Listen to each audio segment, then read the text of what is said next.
नमस्कार. गुरुचरित्र अध्यात्म या माझ्या युट्यूब चॅनेल मध्ये मी कल्याणी तुम्हा सर्वांचे मनापासून स्वागत करते. श्री गणेशाय नमः. श्री स्वामी समर्थ. तर आजचा जो व्हिडिओ आहे तो गणेश जयंती निमित्त आज मी हा व्हिडिओ बनवलेला आहे. तर बघा, यंदाची जी गणेश जयंती आहे ती 1 फेब्रुवारीला आहे की 2 फेब्रुवारी हे याबाबत संभ्रम निर्माण झाला.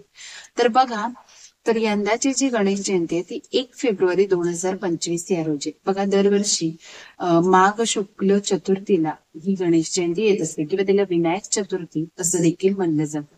हिंदू धर्मानुसार गणेश जयंतीला खूप सारं विशेष महत्व आहे. कोणत्याही मंगल कार्याची सुरुवात आपल्या गणपती बाप्पापासून करतो. म्हणजे गणपती बाप्पाला आपण आपलं प्रथम देवस्थान मानतो, प्रथम आराध्य दैवत मानतो. त्याच्याप्रमाणेच या सगळ्या गोष्टी करत असतो. तर आज जे आपण बघणार आहोत तर याचा बघा जो शुभ मुहूर्त आहे, म्हणजे यांची जी आपण पूजा वगैरे करणार आहे ते 11:38 ते दुसऱ्या दिवशी म्हणजे 2 फेब्रुवारीला 9:14 याचं शुभ मुहूर्त आहे. बघा, या दिवशी विशेष महाप्रसाद असतात, खूप सारे कार्यक्रम असतात, कारण गणेश जयंतीला खूप विशेष महत्व असतं. ती दरवर्षी त्याप्रमाणे येतच असते.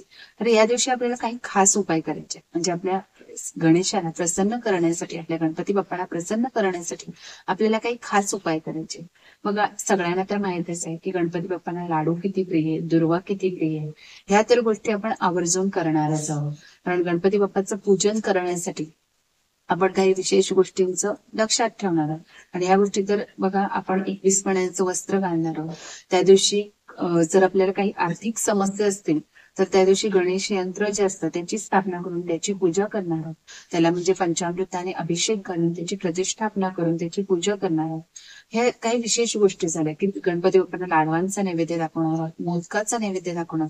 पण बघा, या दिवशी जर तुम्हाला आर्थिक समस्या असतील तर गुळ आणि तुपाचा जर उपाय केला, गुळ आणि तूप जर तुम्ही गणपती बाप्पांना चढवलं आणि नंतर ते गाईला खाऊ घातलं तर नक्कीच तुम्हाला यामधून विशेष म्हणजे तुम्हाला जी काही फलप्राप्ती आहे ती नक्कीच होणार आहे. कारण गणपती बाप्पा यावर खूप विशेष प्रसन्न असतात. आता कदाचितच कुणाला माहित असेल की गणपती बाप्पांचं जे आवडतं फळ आहे ते म्हणजे सीताफळ. हे जर तुम्ही गणपती बाप्पांना अर्पण केलं तर याचा देखील खूप उपयोग होऊ शकतो. तसंच आपण कंपल्सरी गणपती बाप्पांना अष्टगंधाने आपण त्याची पूजा करतो. म्हणजे शेंदूर हा खूप महत्वाचा आहे गणपती बाप्पांसाठी, पण त्याच्याशिवाय प्रत्येक कार्य अपूर्ण राहतं. तर अशा काही गोष्टी. तसंच बघा, तुम्ही हिरवी मूग डाळ आणि तांदूळ मिक्स करून ते देखील गणपती बाप्पांसमोर अर्पण करायचंय, म्हणजे तुम्ही तिथं ठेवायचंय पूजा करताना. तसंच तुम्ही भिजवलेले तांदूळ किंवा भिजवलेल्या अक्षता देखील त्यांच्या समोर ठेवल्या तर. आणि गणपती बाप्पांना पिवळा रंग खूपच आवडत आहे, त्यामुळे पिवळ्या रंगाचा चंदनाचा तिलक ज्यावेळी तुम्ही पूजा करणार त्यावेळी गणपती बाप्पांच्या मूर्तीला लावला तरी खूप, आणि लाल रंगाचं फुल तर विशेष प्रिय आहे, तर ते देखील तुम्ही त्यांना अर्पण करायचं.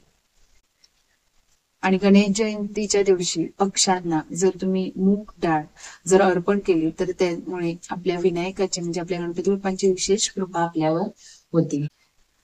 आणि त्या दिवशी तर नक्कीच आपण 21 मोदकांचा नैवेद्य किंवा लाडू याचा नैवेद्य आपण नक्कीच, लाडू जरी जमले नाही तर 21 मोदकांचा नैवेद्य विशेष करून तुम्हाला दाखवायचंच आहे.